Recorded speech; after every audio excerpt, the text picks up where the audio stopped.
Hello everyone, welcome to Tejas career academy. Guys, आज 3 अगस्त का current affair के क्वेश्चन के बारे में हम यहाँ पर जानेंगे। साथ ही साथ ये भी देखेंगे कि कौन कौन से क्वेश्चंस जो हैं आपके किस किस कॉन्टेक्स्ट में पूछे जा रहे हैं। ओके, चाहे वो आपके किसी भी सब्जेक्ट से रिलेटेड हो, लाइक इकोनॉमिक्स के कॉन्टेक्स्ट में क्या इंपॉर्टेंस रहेगा या फिर आपके हिस्ट्री में क्या इंपॉर्टेंस है, इन सारी चीज़ों के बारे में आज हम देखेंगे। ओके, चलिए शुरुआत करते हैं हम इस सेशन का। लेकिन आगे बढ़ने से पहले मैं एक चीज़ आपको बताना चाहूँगा कि अगर आपने अभी तक तेजस कैरियर एकेडमी ऐप का डाउनलोड नहीं किया है तो आप ये ऐप डाउनलोड कर लें, जिससे कि अपकमिंग सारे नोटिफिकेशंस, कोर्सेज के बारे में इंफॉर्मेशन और हमारे यूट्यूब के सारे फ्री क्लासेस के पीडीएफ आपको यहाँ पर मिल जाएंगे। ठीक है, हमारा जो करंट अफेयर का पीडीएफ है ये भी आपको डायरेक्टली ऐप से मिल जाया करेगा, चाहे आप किसी मंथ का ले लें। लास्ट मंथ का अगर हम जुलाई की बात करें आपको यहाँ से मिल जाएगा। ठीक है गाइस, चलिए शुरुआत करते हैं आज के इस। सबसे पहला क्वेश्चन है आप सभी के सामने, राज्य के कौन कौन से स्थान का नाम बदलने की घोषणा की गई है। ध्यान से देखिएगा, राज्य के कौन कौन से स्थान का नाम बदलने की घोषणा की गई है। गाइस ध्यान रखिएगा, मुख्यमंत्री के द्वारा, छत्तीसगढ़ राज्य के मुख्यमंत्री के द्वारा बहुत समय से पेंडिंग जो मांग थी, यानी कि लंबित था ये मामला नाम बदलने के लिए, उसमें से 3 जगहों का नाम सबसे ज़्यादा फेमस होता है। एक है आपका सोनाखान, ध्यान से देखिएगा, सोनाखान। दूसरा है आपका चंदखुरी और तीसरा जो है यह है आपका गिरौदपुरी का। तो हाल ही में ये फैसला लिया गया है कि जनभावना को ध्यान में रखते हुए हम इन 3 जगहों का नाम बदलेंगे। सोनाखान का नाम होगा, सोनाखान विद्रोह अगर आपको याद होगा 1857 में यहाँ के बिंजवार जनजाति के एक जमींदार थे जिनका नाम था वीर नारायण सिंह, तो उनकी शहादत भूमि के रूप, ठीक है ध्यान रखिएगा, वहीं से बिलोंग करते थे ये, सोनाखान से। तो उनकी शहादत को याद करते हुए सोनाखान का नाम शहीद वीर नारायण सिंह, ध्यान रखिएगा, वीर नारायण सिंह धाम सोनाखान, वीर नारायण सिंह धाम सोनाखान। और चंदखुरी का माता कौशल्या धाम चंद्रखुरी की अगर हम बात करें तो पूरे विश्व में एकमात्र माता कौशल्या का मंदिर है जो कि छत्तीसगढ़ में है। ठीक है, और गिरोधपुरी का नाम बाबा गुरु घासीदास धाम के नाम से चेंज किया। ध्यान रखिएगा, इन्हीं 3 जगहों का नाम बदलने की घोषणा की गई है। अब आते हैं कुछ एडिशनल इंफॉर्मेशन के ऊपर। सबसे पहले ध्यान रखेंगे गाइस यहाँ पे चंद्रखुरी के बारे में कि राम वनगमन पर्यटन परिपथ में इसको शामिल किया गया है। अभी हाल ही में इसका रिनोवेशन चल रहा है, यानी कि इस मंदिर का पुनरुद्धार किया जा रहा है, पुनर्निर्माण किया जा रहा है। इसके तालाब में, यहाँ पर एक तालाब है, इस तालाब में वाटर फाउंटेन लगाया जा रहा है।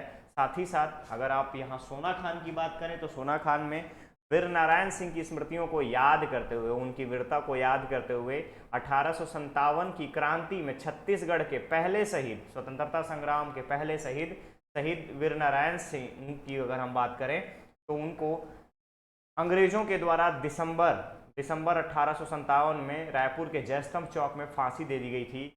ये वही वीर नारायण सिंह हैं, ये जमींदार थे जो हमेशा गरीबों के कल्याण, उनके लिए अन्न की व्यवस्था करने, उनके खाने पीने की व्यवस्था करने के लिए, उनके संघर्षों को याद करने के लिए और साथ ही साथ समाज में एक मैसेज के रूप में इसे नाम बदलने की घोषणा की गई है। दूसरी तरफ सतनामी पंथ के जितने भी अनुयायी हैं उनके आस्था का लगाव है गिरौदपुरी से, क्योंकि बाबा गुरु घासीदास जी का वहीं पे कर्मभूमि था।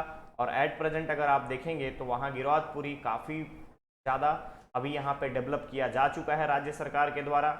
और अलग अलग पंथों के रूप में भी, अलग अलग पंथों के इंटरेस्ट के रूप में भी, आस्था के रूप में भी यहाँ पर आपको गुरु घासीदास की जो जन्मस्थली है, जो जगह है जहाँ पे उनका पीठ बनाया गया है, उस जगह को डेवलप करने की बात कही जाती है। ओके, चलिए, तो अब यहाँ पर आप याद रखेंगे सोनाखान, चंद्रखुरी और गिरौदपुरी। करेक्ट ऑप्शन जो है आपका है ए। चलिए नेक्स्ट क्वेश्चन पे चलते हैं। क्वेश्चन है, छत्तीसगढ़ राज्य के ग्रामीण अंचल में एकल ग्राम योजना के तहत जल जीवन मिशन के लिए कितने रुपए की मंजूरी दी? गाइस ध्यान रखिएगा, छत्तीसगढ़ राज्य के ग्रामीण अंचल में एकल ग्राम योजना जल जीवन मिशन के लिए राज्य सरकार द्वारा हाल ही में शुरुआत की गई है। बिलासपुर के कोटा, ध्यान रखिएगा, कोटा विकासखंड से और इस विकासखंड के 1740 गांवों के लिए 9 करोड़ 9,63,00,000, ठीक है, 9.63 करोड़ रुपीस आवंटित किया गया है। याद रहेगा, ध्यान रखिएगा। सिंगल अगर हम बात करें, एकल ग्राम योजना की बात करें, सिंगल विलेज स्कीम की बात करें, तो सिंगल विलेज स्कीम में 9.63 करोड़ का आवंटन किया गया है, मंजूरी दी गई है। और ये होगा जल जीवन मिशन, ठीक है, जल जीवन मिशन अभियान के लिए। करेक्ट ऑप्शन यहाँ पर हो जाएगा आपका। चलिए नेक्स्ट क्वेश्चन है, आयुष्मान आपके द्वार योजना का तीसरा चरण, ध्यान से देखेंगे, आयुष्मान आपके द्वार योजना का तीसरा चरण राज्य के किस जिले में शुरू किया गया। अब आपको यहाँ ध्यान रखना है कि ये आयुष्मान है क्या। तो गाइस आप सबको पता होना चाहिए कि आयुष्मान भारत प्रधानमंत्री योजना और छत्तीसगढ़ में अगर हम बात करें तो डॉक्टर खूबचंद बघेल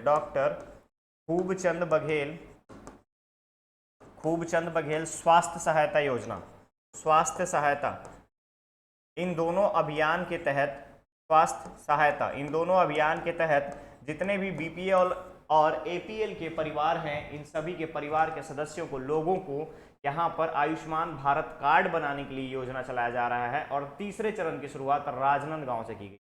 ध्यान रखिएगा, राजनांदगांव जिले से की गई है, जिसमें एपीएल यानी above the poverty level and below the poverty level के जितने भी लोग होते हैं, गरीबी रेखा से नीचे और गरीबी रेखा से ऊपर के सभी परिवार के लोगों को यहाँ पे आयुष्मान भारत कार्ड बनवाना है। उसी के लिए, उस कार्ड की बनाने के लिए यहाँ पर एक नई योजना चलाई जा रही है। और ये योजना चलाई जाएगी, आयुष्मान भारत योजना जो है 1 अगस्त से लेकर के टोटल आपका 22 अक्टूबर 2022 तक चलाया जाएगा। ध्यान रखिएगा, 1 अगस्त से लेकर के 22 अक्टूबर तक का चलाया जाएगा, ध्यान रखेंगे। और ये होगा आपका राजनांदगांव में।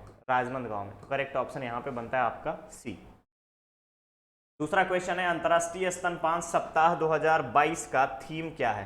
ध्यान रखिएगा, अंतर्राष्ट्रीय स्तनपान सप्ताह यानी ब्रेस्ट फीडिंग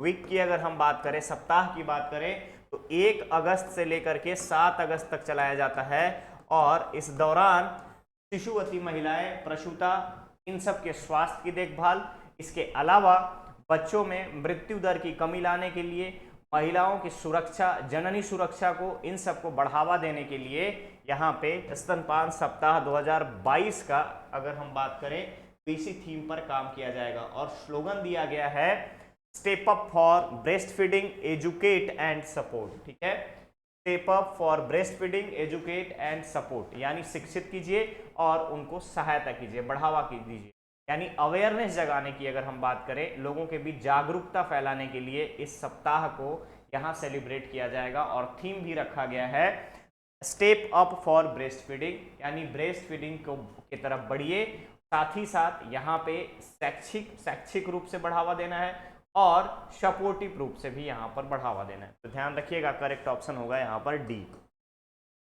चलिए आगे बढ़ते हैं दूसरे क्वेश्चन की तरफ। छत्तीसगढ़ राज्य के प्रथम व्यक्तिगत सत्याग्रही पंडित रविशंकर शुक्ला की जयंती कब मनाई गई। ध्यान से देखिएगा, छत्तीसगढ़ राज्य के प्रथम व्यक्तिगत सत्याग्रही पंडित रविशंकर शुक्ला की जयंती कब मनाई गई, क्वेश्चन पूछा गया है। तो अगर आप लोग थोड़ा सा भी हिस्ट्री को यहाँ पर रिलेट करेंगे तो आपके माइंड में आना चाहिए यहाँ पर कि पंडित रविशंकर शुक्ला जी का जन्म जो हुआ है, ये हुआ है 2 अगस्त को, 2 अगस्त को। तो इनकी जयंती जो है 2 अगस्त को मनाई जाती है। इसके अलावा पंडित रविशंकर शुक्ला जी का सामाजिक सौहार्द की अगर हम बात करें, सद्भावना की बात करें, पंडित रविशंकर शुक्ला के नाम पर हमारे राज्य में यानी छत्तीसगढ़ में सामाजिक सौहार्द और सद्भावना के लिए पुरस्कार भी दिया जाता है। अब इनसे रिलेटेड कुछ टाइम स्टैम्प को आप याद रखेंगे, ध्यान रखिएगा, यहाँ पे याद रखिएगा। सबसे पहले 1912 में इन्होंने कान्यकुब्ज सभा का स्थापना किया, कान्यकुब्ज सभा का। इसके बाद 1918 में, ध्यान से देखेंगे, 1918 में छत्तीसगढ़ की तरफ से, सीजी की अगर हम बात करें, छत्तीसगढ़ के तरफ से स्वतंत्रता सेनानी बने। 1923 की अगर हम बात करें तो 1923 में उन्होंने सबसे पहले रायपुर जिला परिषद के अध्यक्ष बनाए गए। उसके बाद 1930 में जब महात्मा गांधी ने नमक सत्याग्रह की बात कही तो ये व्यक्तिगत सत्याग्रही के रूप में देखे गए। इन्होंने HCl और सोडा से नमक बना करके नमक कानून तोड़ा। इसके बाद 1936 में इन्हें अप्रवासी भारतीयों की अगर हम बात करें, अप्रवासी भारतीयों के साथ स्वतंत्रता संग्राम को बढ़ावा देने के लिए जाना गया। उसके बाद 1940 में व्यक्तिगत सत्याग्रही के रूप में इनका ऑफिशियल अनाउंसमेंट हुआ कि ये एकमात्र ऐसे व्यक्ति हैं जो व्यक्तिगत सत्याग्रही हैं। इसके अलावा जब देश आजाद हुआ तो 1956 में अविभाजित मध्य प्रदेश के प्रथम मुख्यमंत्री बनाए गए। ये सारे छोटे छोटे टाइमलाइंस आप याद रखिएगा, ठीक है, ध्यान रखेंगे। जयंती जो है 2 अगस्त को मनाई जाती है। इसके अलावे एक व्यक्तित्व को आपको और याद रखना है, डॉक्टर विद्याचरण शुक्ला को। इनकी जयंती भी 2 अगस्त को ही मनाई जाती है। डॉक्टर विद्याचरण शुक्ल को भी 2 अगस्त की ही जयंती मनाई जाती है। बहुत समय तक इन्होंने केंद्रीय मंत्री के पद पर रहने का छत्तीसगढ़ की तरफ से नेतृत्व किया है डॉक्टर विद्याचरण शुक्ला ने, ठीक है, क्लियर रहेगा। तो करेक्ट ऑप्शन है यहां पर आपका ए। The jungle rumble professional boxing का आयोजन राज्य के किस जिले में की जाएगी? तो ध्यान रखिएगा, the jungle rumble professional boxing का आयोजन रायपुर में किया जाएगा 17 अगस्त को। और इसमें भाग लेने के लिए ओलंपिक विजेता विजेंदर सिंह और साथ ही साथ साउथ अफ्रीकन कंट्री के बॉक्सर इलियासे शुले जो कि घाना के रहने वाले हैं, वो भी भाग लेने के लिए यहाँ पर आएंगे। क्या रहेंगे? साउथ अफ्रीका के कंट्री की अगर हम बात करें तो घाना के रहने वाले इलियासे शुले और ये मुकाबला जो होगा सबसे पहले शुरुआत होगी विजेंदर सिंह और इलियासे शुले के बीच में ही बॉक्सिंग की, ठीक है। तो ध्यान रखिएगा, रायपुर में आयोजित किया जाएगा 17 अगस्त को। करेक्ट ऑप्शन जो है बी होगा। चलिए नेक्स्ट क्वेश्चन है, छत्तीसगढ़ के किस मेले को प्रधानमंत्री द्वारा संस्कृति और परंपरा के संगम के रूप में बताया गया? तो गाइस ध्यान रखिएगा, हाल ही में अभी रविवार को मन की बात में प्रधानमंत्री नरेंद्र मोदी ने अभी छत्तीसगढ़ राज्य के मावली मेले का, ध्यान रखिएगा, नारायणपुर जिले में जो मावली मेला मनाया जाता है उसके बारे में जिक्र किया था और कहा था कि यह संस्कृति और परंपरा का एक संगम है और इस मेले को बढ़ावा देना चाहिए, साथ ही साथ इसको सांस्कृतिक धरोहर के रूप में सहेजने की कोशिश की जानी चाहिए, ये कहा गया था। और ये है आपका मावली मेला। किस जगह पे है? तो ध्यान रखिएगा, नारायणपुर में। नारायणपुर का मावली मेला क्या होता है? तो यहाँ पर 86 देवी देवताओं का, ध्यान रखिएगा, 86 देवी देवताओं का, 86 परगने की देवी देवताओं का, यानी आप उस एरिया के सभी देवी देवताओं की पूजा की जाती है। कौन करता है? आदिवासी लोग करते हैं। कितने दिन तक चलता है? एक सप्ताह तक, एक वीक तक, एक सप्ताह तक ये मनाया जाता है। इसके अलावा काकरेंगा नृत्य और करेंग पाटा नाम के गीत गाए जाते हैं देवी की आराधना के लिए। क्या रहेगा? देवी की आराधना के लिए। तो यहां पर आपका करेक्ट ऑप्शन है सी, मावली मेला। नेक्स्ट क्वेश्चन की तरफ चलते हैं। क्वेश्चन है, राष्ट्रीय कृषि जनगणना 2022 के किस संस्करण की शुरुआत की गई? ध्यान रखिएगा, 2022 में जो कृषि जनगणना की जाएगी वो उसकी 11वां संस्करण होगा, 11th एडिशन, 11वां संस्करण होगा। कब से शुरू हुआ है? तो 1970-71 से।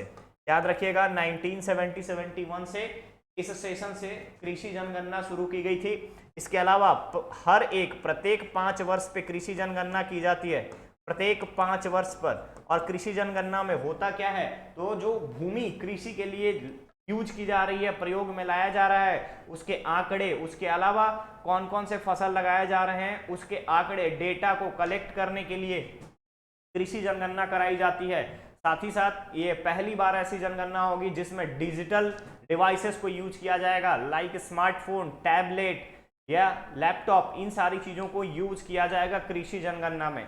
तो ध्यान रखिएगा, 11वां संस्करण। कौन सा संस्करण? 11वां संस्करण, ठीक है। चलिए आगे बढ़ते हैं।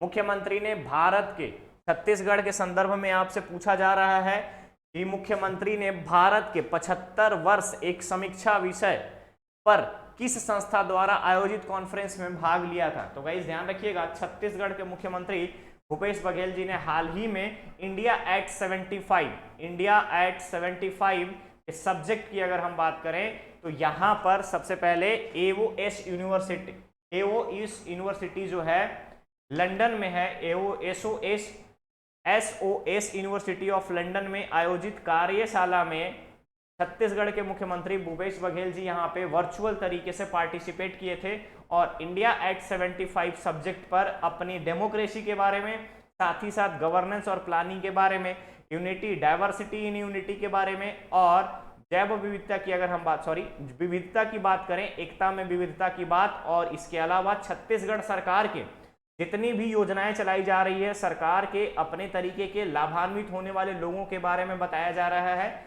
ये इंडिया एट 75 यानी कि भारत के 75 वर्ष, आजादी के 75 वर्ष पे एक सब्जेक्ट के रूप में इसको प्रिटेंड किया गया, किसके द्वारा? मुख्यमंत्री भूपेश बघेल जी के द्वारा। तो करेक्ट ऑप्शन याद रखिएगा, SOS university of London, SOS विश्वविद्यालय लंदन के द्वारा ये कार्यशाला आयोजित की गई थी, जिसमें मुख्यमंत्री भूपेश बघेल जी भारत के आजादी के अमृत महोत्सव के उपलक्ष्य में पार्टिसिपेट किए थे। ठीक है, तो करेक्ट ऑप्शन हो जाएगा आपका यहां पर ए।